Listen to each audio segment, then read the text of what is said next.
lines on the Austro-Hungarian border measure the scope of Hungary's anti-red revolt. West Hungary is rebel-controlled.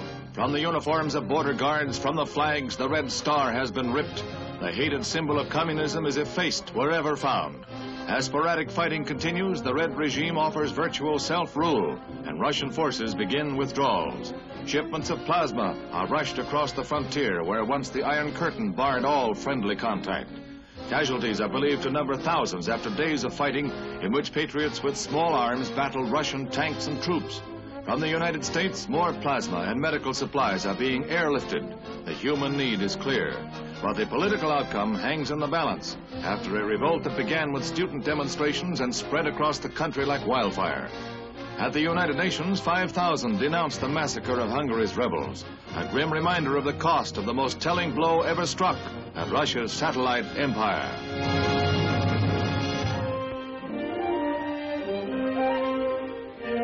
At the end of a 6-day fight that astonished the world and shook the Kremlin to its foundations, Hungary was free to fraternize on its own borders, and rush in supplies to the stricken city of Budapest along roads littered with burnt-out red tanks, disabled by almost unarmed men fired by passion for liberty.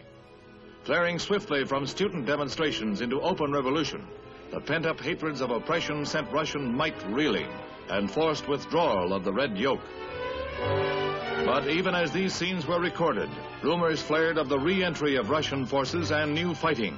The beautiful city of Budapest, scarred by conflict, again faces a Russian onslaught, even before the debris of the fight for freedom is cleared from the streets. In startling developments, Hungary broke with the satellite Warsaw Pact military alliance, announced neutrality, and pleaded for priority on the United Nations agenda. Then word came that Russian forces were massing, and all communication with the West was cut off. Hungary's newfound freedom is menaced before the martyrs of revolution go to their rest.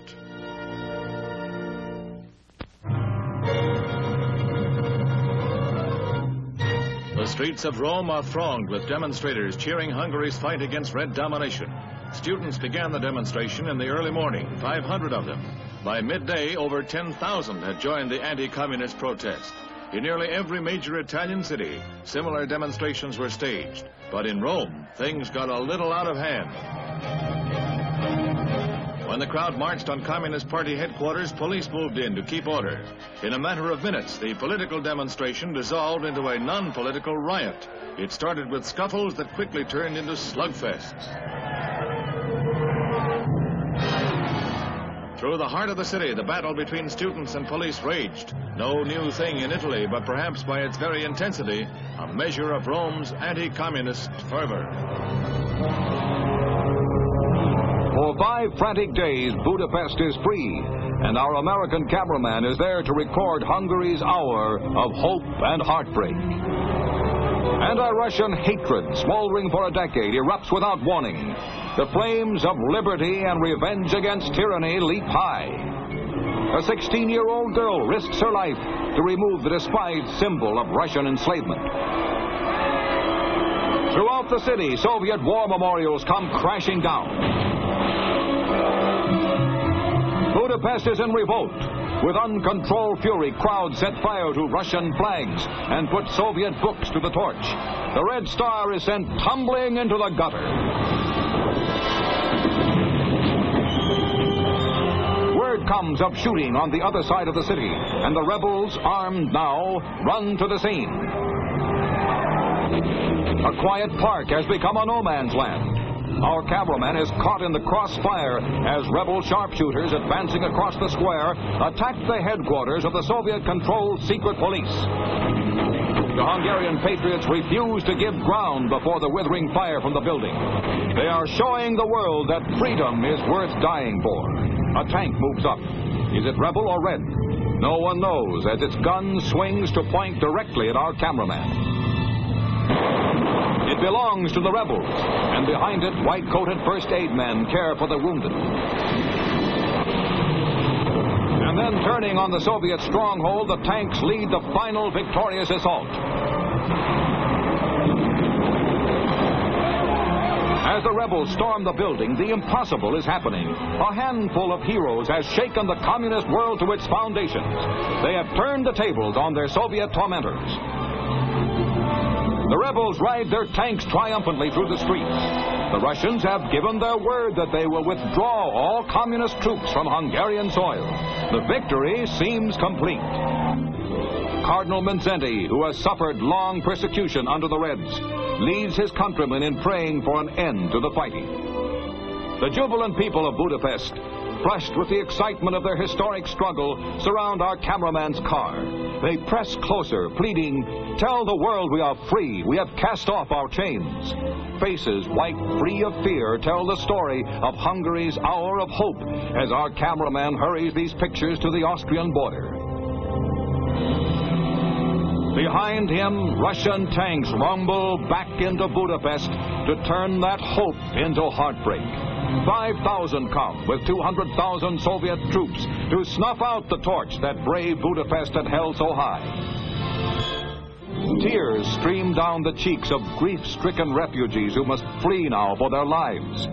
Loved ones, dead or captured, are left behind as Russia, without mercy or conscience, tries to wipe out the country that so grievously wounded it. The pathetic procession makes its way to the Austrian border, while far away a rebel radio broadcasts a last agonized plea. On the watchtower of 1,000-year-old Hungary, the last flame begins to go out. The Soviet army is attempting to crush our troubled hearts. Listen to our call. Our ship is sinking. The light vanishes. The shadows grow darker. God be with you and us. A flare arcs across the sky. Communist tanks appear. Soviet forces are sealing off the border. But before the Iron Curtain slams down, a last truck careens to freedom.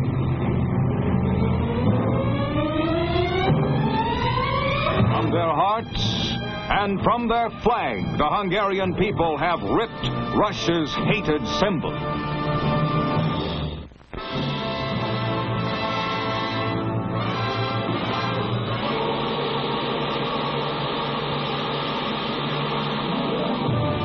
This is battered Budapest under the brutal Russian boot.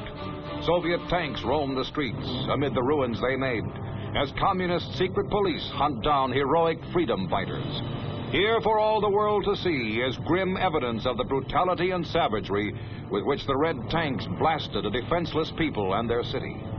2 Budapest cameramen risked execution to make these pictures and smuggle them out of Hungary. 25,000 Hungarians are dead. Budapest is ravaged, but the communist masters cannot crush a proud people. Defiantly, they chant, "We shall be free." Refusing to live under Soviet tyranny, refugees stream into Austria. They flee with little more than the clothes on their backs. At journey's end, they can smile again.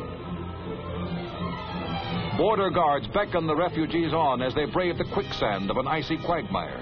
The Russians have blockaded highways and destroyed bridges in a desperate effort to halt the mass exodus. But in 6 weeks, 120,000 Hungarians slip out of their troubled homeland. A refugee shows how